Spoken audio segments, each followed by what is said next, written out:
फिर दिन हुआ पुरानी रात का, करे सौ शुक्र हम खुदा की जात का, खुदा की जात का, नया फिर दिन हुआ। आज की आयत।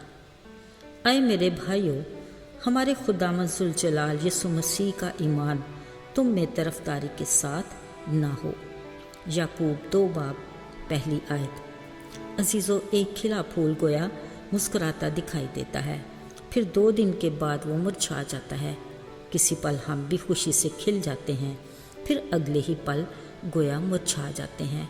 हमारी इस कैफियत की वजह गुज़रता वक्त और बदलते हालात हैं जो हमारे एहसासात और जज्बात में बदलाव लाते हैं।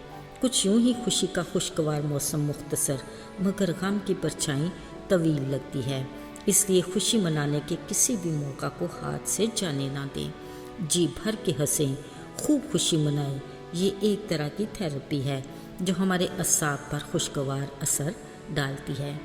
सियाने लोग कहते हैं खुशी बांटने से बढ़ जाती है, लिहाजा अपनी खुशी को बढ़ाइए और खुश रहिए। अजीज़ों, अब ज़रा सोचते हैं कि हम अपनी खुशी किस तरह के लोगों में मनाना पसंद करते हैं। यकीनन वो जो हमारे हम पाया और साहिब हैसियत हैं।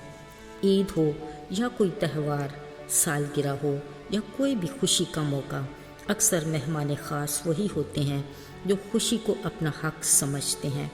हमारे भरे सजे दस्तरखान पर भी वही लोग बैठे होते हैं जो शायद पेट से तो भरे मगर नीयत के भूखे होते हैं।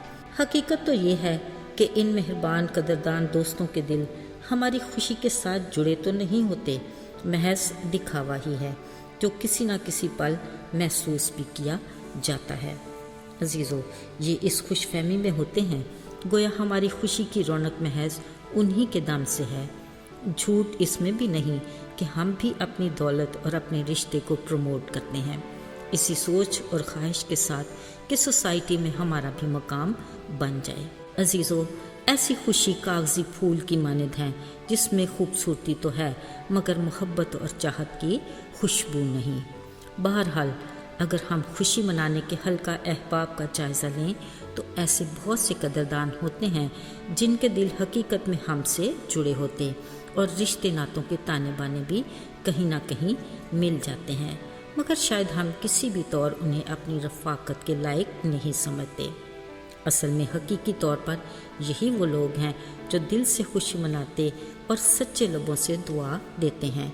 हम अपनी मनफी सोच, नकली इज़्ज़त और वक्ती खुशी के हसार में इस कदर जकड़े होते हैं कि असल में हम सच्चे और खरे की ठीक से परख ही नहीं कर पाते।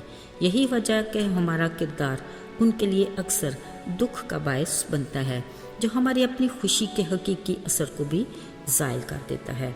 अजीज़ों, बतौर मसीही बग़ैर तरफदारी के हमारा रवैया और सलूक हर एक के साथ यकसा होना चाहिए। अगर हम अपनी खुशियाँ सादा लोगों में बांटेंगे तो यकीनी तौर पर हम हकीकी खुशी का लुत्फ़ उठा सकेंगे। ऐसे में गोया कायनात भी मुस्कुराती महसूस होगी। साथियों, बात यहाँ तक नहीं, खुश रहना खालिक खुदा की भी अपनी मखलूक के लिए आरज़ू है। कलाम मुक़द्दस में इसके बारे में लिखा है, खुदावंद में खुश रहो। मैं फिर कहता हूँ, खुश रहो। कोशिश कीजिए अपनी खुशी वहाँ बांटें जिनके पास खुश रहने का कोई और जवाज़ नहीं, और अपनी मोहब्बत का एहसास उन्हें दें जहाँ ऐसी मोहब्बतों का रवाज नहीं। मेरे अजीज़ों, बिलाशुबा ज़िंदगी बहुत बेहतर होती है जब आप खुश हों, मगर ज़िंदगी तब बेहतरीन होती है जब कोई आपकी वजह से खुश होता है। दिली दुआ है कि खुदा आपको सदा हंसता और मुस्कुराता रखे। आमीन। आइए दुआ करें। कादरी मुतलिक बाप, बहरो बार के खालिक व मालिक, तेरी तारीफ़ हो, क्योंकि आसमानों और ज़मीन पर फ़कत तारीफ़ के लायक तेरी ही ज़ात है। मिन्नत करते हैं कि तू हमें इस काबिल बना कि हम तुझ में मसरूर और शाद रहें और बहुत सों के लिए तेरे फजल के बायस खुशी का सबब बने। हमारी शुक्रगुजारी को कबूल करना, यीशु के नाम में, आमीन।